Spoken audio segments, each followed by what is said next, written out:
금요기도에 나오신 여러분을 주의 이름으로 환영하고 축복합니다.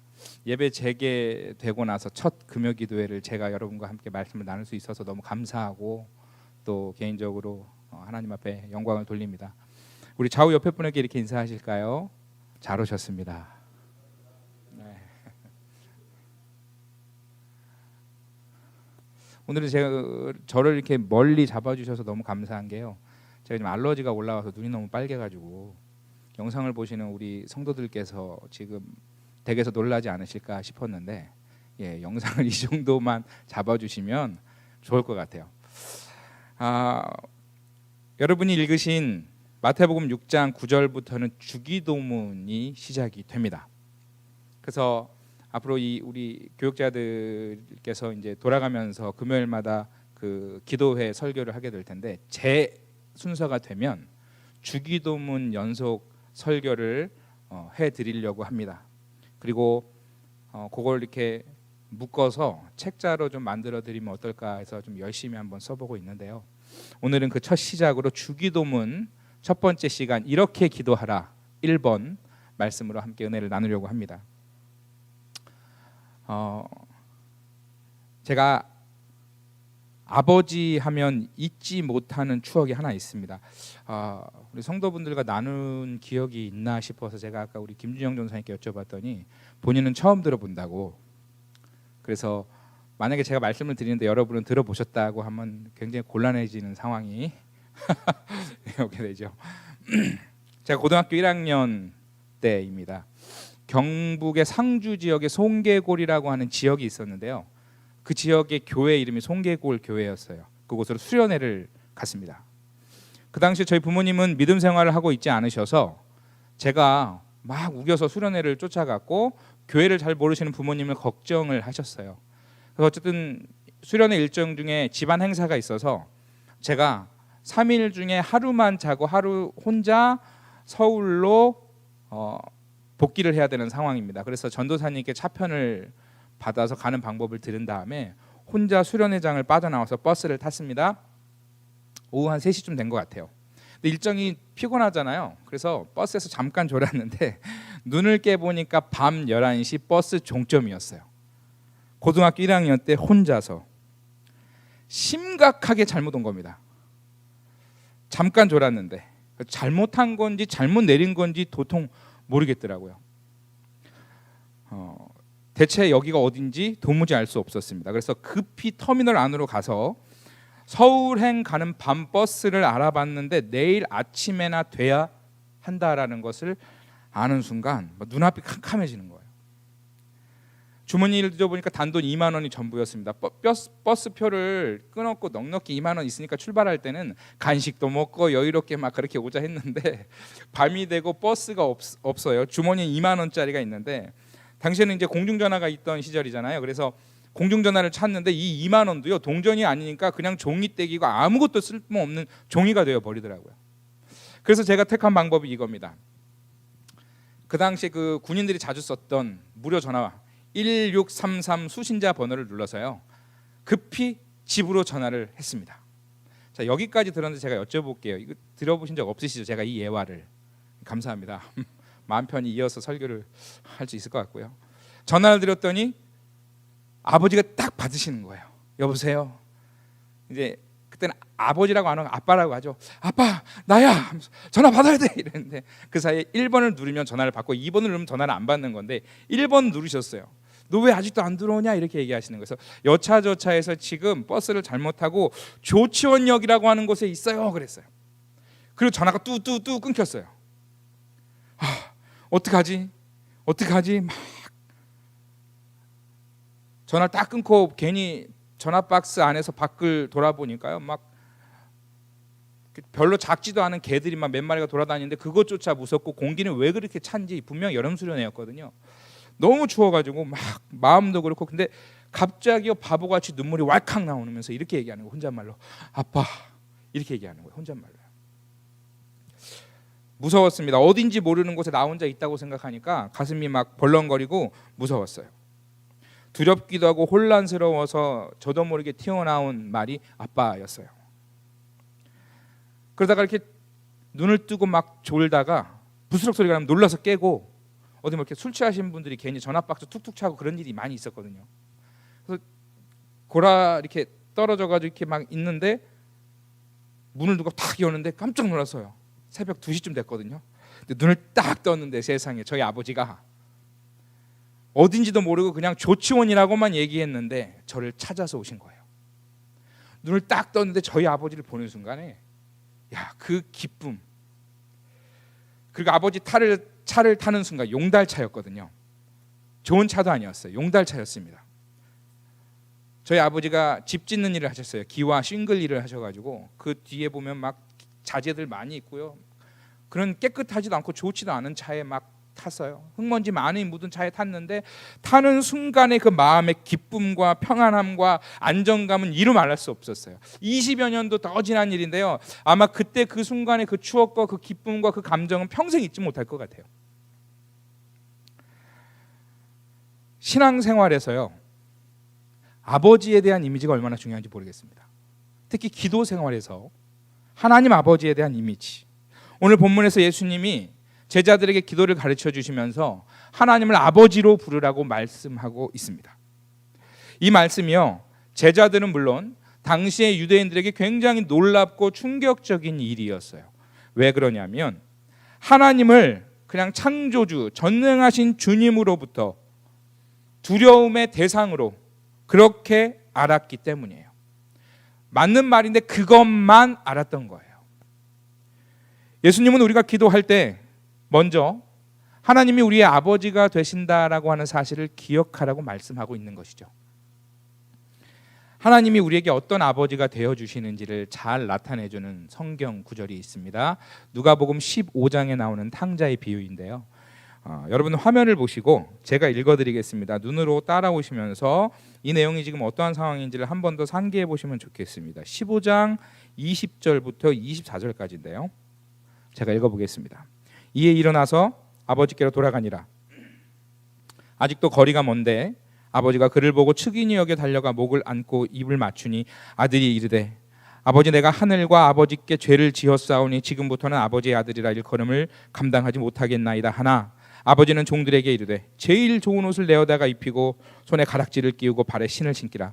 그리고 살찐 송아지를 끌어다가 잡으라. 우리가 먹고 즐기자. 이 내 아들은 죽었다가 다시 살아났으며 내가 잃었다가 다시 얻었노라 하니 그들이 즐거워하더라.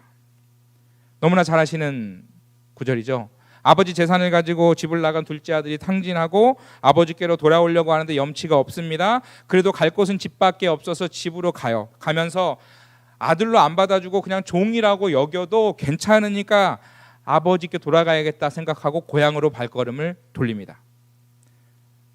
근데 돌아온 아들에게 아버지가 어떻게 해주세요? 가장 귀한 것을 입혀주시고 손에 금가락지를 끼워주십니다. 가장 비싼 소를 잡아다가 잔치를 베풀며 사람들을 초대하고 기쁨을 막 나누었습니다. 문전박대 당할 줄 알았던 아들은 오히려 자신을 먼저 발견하고 달려와 주시는 아버지를 만나게 되는 것이죠. 집 나가기 전에 아버지는 다른 아버지였나요? 같은 아버지시죠. 맞습니다. 이 탕자의 비유를 통해서 예수님이 말씀하시는 것은 첫 번째는 우리를 구원하고 우리를 구원하시기 위해 기다리시는 하나님 아버지의 사랑이에요. 두 번째는 자기 죄를 깨닫고 돌아오는 아들을 두 팔 벌려 안아주시고 용서하시는 하나님 아버지를 말하고 있어요. 이렇게 하나님은 멀리 계신 두려워만 하는 하나님이 아니라 우리를 안아주시고 우리와 함께 계시고 우리와 가까이 계시는 사랑의 아버지라고 하는 사실을 말씀하고 있는 것이죠.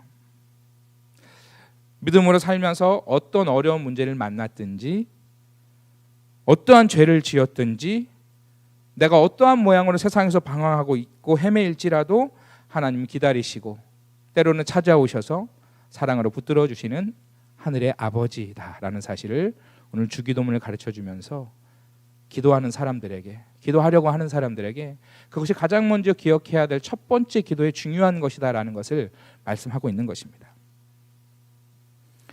대부분의 경우 우리 성도들께서 기도하실 때요, 저도 자주 그러는데 기도할 때 내게 일어난 어떤 중대한 문제의 크기에 집중하는 경향이 많습니다. 중보기도 우리 성도분들의 중보기도 내용을 정리하다 보면 와, 이거는 어떻게 기도를 해드려야 될까? 어떻게 위로를 해드려야 될까? 막막한 일이 너무 많습니다. 그래서 사실 그것 때문에 기도를 하게 되죠. 문제의 크기가 너무 크기도 하고 그 문제 때문에 기도를 하게 됩니다. 어떻게 기도했든지 어떤 이유에서든 기도를 시작하게 되었든지 간에 중요한 것은 우리가 기도할 때 하나님은 우리와 대화하시려고 가까이 와 계신다라는 사실이에요. 이 사실을 깨닫지 못하면 기도라는 것은 지루하고, 그러니까 한 번은 하겠는데 평생 기도 생활을 주님 부르시는 그날까지 이 땅에서 이어가려면 기도가 지루해지고 아주 힘든 노동으로만 여겨질 뿐만 아니라 일방적으로 해야 되는 종교 행위처럼 기도가 여겨지는 것이죠. 그래서 마태복음 6장 7절 화면을 보시면 또 기도할 때에 이방인과 같이 중언부언하지 말라. 그들은 말을 많이 하여야 들으실 줄 생각하느니라 라는 말씀이 떠오릅니다. 여기서 중언부언은요, 의미 없이 되풀이하는 말입니다. 마치 주문을 외우는 것처럼 하는 기도인데요, 이런 기도는요 자기 마음을 담아내지 않기 때문에 마치 프로그램된 로봇과 같아요. 새벽에 일어나서 몇 시쯤 일어나게 되는 프로그램 로봇. 그래서 옷을 입고 몇 시쯤 나와서 기도하면서 그렇게 기도하는, 그러니까 이 모든 게 사실은 기도의 생활과 습관이 있다고 할지라도 하나님을 아버지로 누리지 못하면 그 모든 것이 중언부언하는 그런 프로그램 로봇과 같은 기도 생활이라는 거예요. 근데 이런 기도의 형태는 기도자가 자기가 드리는 기도의 대상을 인격자로 신뢰하지 못하기 때문에 일어나는 일이죠. 그러나 여러분 잘 아시겠지만 기도는 생명과 생명의 만남인 것입니다. 지난 1월부터 2월까지 우리 코로나 전까지 열심히 외쳤던, 여러분 가슴에 못 박히게 설교자들이 외쳤던 한 가지 단어 무엇입니까? 코이노니아입니다. 기도는요 하나님과 나와의 코이노니아를 이루는 은혜의 방편이에요.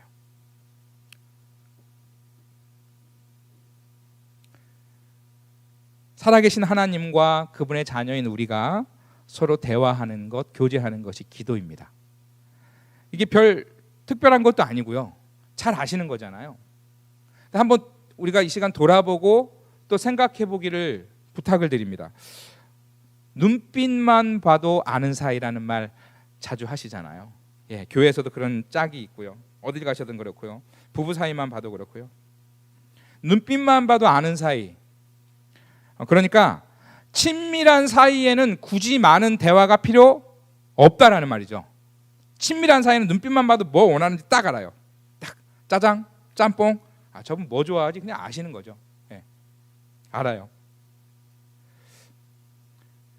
마찬가지로 기도에도 굳이 많은 말이 필요 없다라는 것입니다. 중언부언하는 기도자들은 하나님을 멀리 계시는 전능자로 두려워할 뿐으로만 알았기에 하나님의 사랑 안에서 하나님과의 친밀한 기도를 하지 못하고 있었어요. 그래서 그들은 말을 많이 해야 말을 많이 들어주시는 분이라고 생각했던 것입니다. 말을 많이 하게 되면 어떻게 되나요? 계속 얘기하면 더 이상 할 말이 없는 거죠. 기도도 마음도 더 담아내지 못하고요, 같은 말만 계속 반복하게 되는 거죠. 그래서 예수님이, 하나님은 이미 우리를 알고 계시다는 거예요. 그래서 오늘 우리가 읽은 마태복음 6장 8절에 뭐라고 말씀합니까? 이건 그 화면에 없으니까요, 여러분께서 성경을 보시면 이렇게 얘기를 해요. 8절에요. 그러므로 그들을 본받지 말라. 구하기 전에 너희에게 있어야 할 걸 하나님 너희 아버지께서 아신다. 굳이 무슨 많은 말이 필요하냐? 하나님 다 아신다. 눈빛만 봐도 안다. 무슨 생각하는지, 뭐가 필요한지 이렇게 말씀하시는 것이죠. 아프리카 케냐의 리무르라고 하는 지역에서 사역하시는 이문미 선교사님의 간증을 들은 적이 있습니다. 리무르라고 하는 것은 티밭이에요. 녹차밭 아시죠? 보석 녹차밭 가면 굉장히 이렇게 계단식으로 높이 되어 있고 넓게 펼쳐져 있잖아요. 리무르라고 하는 지역이 바로 이런 곳인데 선교사님이 여기서 사역을 하시는데요, 이 선교사님이 걸어가면요 저 밑에서 꼬마 아이들이 이렇게 올려다본대요. 교회 주일학교 애들이기 때문에 선교사님이 지나가니까요. 그러면서 선교사님 이름이 유니스니까 이름을 부른대요. 저 아래에서 이렇게 위로 올려다보면서 선교사님이 지나가면 부르는 거예요. 유니스 부르시는데요. 목이 터져라 유니스 무슨 막 손을 흔든대요. 근데 그 이름을 얼마나 간절하게 부르는지. 근데 이름만 부르는데 선교사님한테 뭐 달라고 하는 건 없어요. 그냥 유니스 이런대요. 근데 선교사님이 그 소리를 들으면서 안 돼요. 아, 쟤네들 신발이 없는데, 그러니까 맨발로 다닌대요. 그래서 유니스 할 때 마음에 어떤 생각이 드냐면, 아, 쟤네들 신발 없는데 신발 사줘야지. 그 다음에 또 유니스 하면, 아, 쟤네들 밥 하루에 한 끼 먹는데 밥을 많이 사줘야 되는데 빵을 사줄까? 또 유니스 이러면, 아, 쟤네 학교가 없는데 내가 좀 돈이 많으면 쟤네한테 학교를 좀 지어주고 싶다라는 생각이 막 떠오른다는 거예요. 유니스라는 이름을 애들이 부르지 않으면 선교사님도 그냥 바삐 걸어갈 그냥 길이었는데, 애들이 자기 이름을 부르니까 애들을 보면서 자기 안에서 선한 생각이 계속 일어난다는 거예요. 걔네들 중에 누구도 선교사님한테 유니스 저 신발 없어요, 신발 사주세요 한 번도 얘기해 본 적이 없대요. 근데 그냥 아이들이 자기 이름을 부르니까 자기 안에서 그 아이들을 향한 선한 생각이 막 떠오른다는 거예요. 이게 무슨 얘기냐면, 저 여러분이 기도할 때 굳이 많은 말을 하지 않아도 우리의 마음과 상황을 아시는 주님께 그냥 하나님의 이름을 주여 부를 때에도 하나님은 다 아신다는 거예요. 하나님이 우리의 마음을 왜 모르실까요? 하나님은 그 누구보다 우리의 마음을 잘 아십니다. 그리고 또 하나님은 우리를 정말로 사랑하세요. 다 주고 싶지 왜 안 주고 싶으실까? 근데 중요한 것은 하나님을 아버지로 믿고 부르짖는 거예요. 하나님의 이름을 부르짖어야 하나님이 우리를 향한 선한 생각을 계속 나타내 주시는 거예요. 부르짖어야 하나님의 선한 역사와 선한 계획들을 자꾸 이루어 주시는 거예요. 아, 그렇지. 여러분, 때로는요, 그 기도해야 된다는 걸 알면서도 어떤 기도의 문제 때문에 기도의 그 무게가 너무 커서 기도해야 된다라는 것 자체도 누가 이렇게 기도해야지. 근데 그 말조차도 막 듣기 싫어질 때가 있어요. 너무 마음이 무거워지니까. 제가 제일 듣기 죄송한데 불편할 때가, 목사인데 기도해야지. 알죠? 왜 모르겠습니까? 제가 목사니까 기도해야 되는 거 다 알죠. 당연히 알죠. 근데 어떤 때는 기도의 무게 때문에 너무 무게가 무거워서 기도조차 안 나와요. 감정적으로 힘들 때도 있고, 건강 때문에 그럴 때도 있고, 여러 가지 문제 때문에 기도가 되지 않을 때가 있는데, 그럴 때는 기도를 뭐라고 해야 될지 모르겠고 그냥 기도가 안 나와요. 그냥 주여, 아버지, 이러다가 새벽에 그냥 가는 날도 많고요. 부끄럽지만 어떤 날은 또 졸다가요, 주여, 그러다가 가는 날도 많고요. 삶 속에서 내 삶의 모습을 보면서 너무 부끄러워서 목사로 앉아 있으면서 하나님의 이름을 부르는 게 너무 창피해서 기도도 못하고 그냥 주여, 민망합니다, 이렇게 기도할 때도 너무 많은 거예요. 굳이 많은 말을 못하는 게 부끄러워서, 삶의 무게가 너무 무거워서, 하나님께 죄송해서.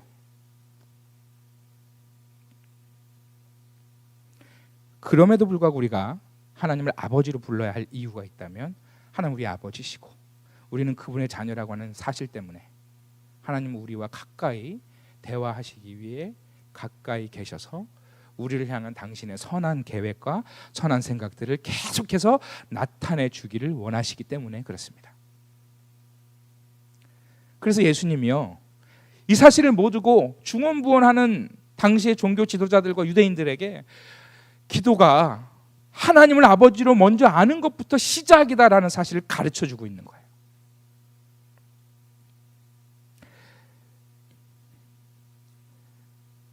하나님은 자신의 이름을 자녀된 우리의 입술을 통해, 기도를 통해 주여, 아버지라고 들으실 때 우리를 향한 선한 계획을 나타내 주시는 것입니다. 하나님이 우리의 영원한 아버지라고 하는 사실을 깨닫는다면 여러분의 기도가 어떻게 바뀔까요? 하나님이 참으로 내 아버지라고 하는 사실을 믿는다면 우리의 기도가 어떻게 바뀔까요? 우리의 기도가 때로는 어떤 능력이 많이 나타나지 않아도 좋습니다. 가장 중요한 것은 기도의 자리에서 하나님이 나의 아버지이시고 나는 그분의 자녀라는 사실을 믿는 거예요. 거기서 기도의 담대함이 나오고요, 기도의 능력이 나오는 줄 믿습니다. 기도를 잘해서가 아니에요. 신앙의 경험이 오래되었기 때문이 아니에요. 하나님을 내 아버지로 믿는, 만나는 그 인격적인 경험, 하나님이 나를 만져주시는 은혜의 터치들, 하나님이 내게 주시는 은혜의 흔적들, 하나님의 살아계심을 분명히 경험한 믿음의 성도들은 하나님을 아버지로 믿기 때문에요, 그 기도 자체가 담대하고 능력이 있는 줄 믿습니다.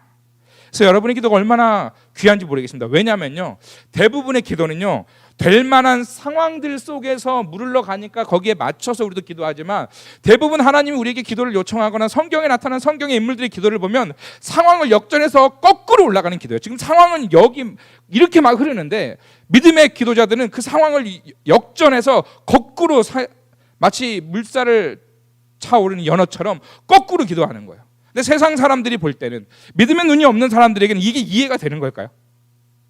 하나님은 믿음의 사람들에게 그런 기도를 요청하는 거예요. 왜 그럴까요? 하나님이 아버지시기 때문에 우리가 기도하면 그 기도의 능력을 나타내신다는 거예요.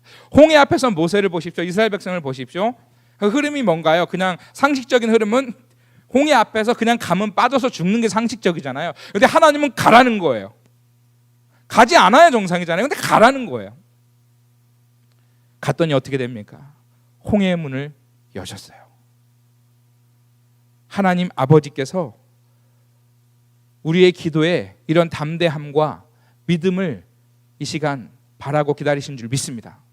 굳이 많은 말보다 믿음을 담아서 많은 말을 하지 못해도 그냥 주님, 아버지라고 부르는 이 믿음의 담대함이 오늘 하나님 귀에 들려서 하나님께서 우리에게 당신의 선한 생각을 나타내 주시는 은혜의 밤 되기를 주의 이름으로 축복합니다. 말씀을 정리하려고 합니다. 오늘 본문에서 예수님은 주기도문을 가르쳐 주시면서 하나님을 아버지라고 부르라고 말씀하고 계십니다. 우리가 기도실에 들어갈 때에 혹은 기도의 자리에 앉았을 때에 기억해야 할 것은, 하나님은 우리와 함께 하고 계시는, 이미 우리 곁에 계시는 선하신 아버지다라는 사실입니다. 기도는 일방적으로만 외치는 종교 행위가 아니라 하나님과 대화하는 것입니다. 아프면 아프다고, 힘들면 힘들다고, 무엇이 필요하면 필요하다고 하나님과 대화하는 것이죠. 하나님이 사랑하시는 성도 여러분, 또 이 시간 방송을 보고 계신 우리 성도 여러분, 청년 여러분, 또 우리 어린이들, 하나님이 여러분의 기도를 듣고 계십니다.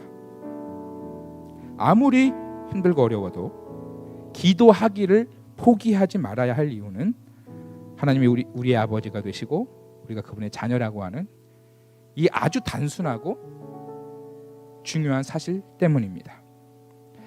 그러므로 우리는 언제든지 하나님의 응답을 기대하며 기도의 자리에 기쁨으로 나아가야 합니다. 기도의 자리에서 하나님 아버지의 사랑을 깊이 누리는 행복한 기도자들 다 되시기를 주의 이름으로 축원합니다.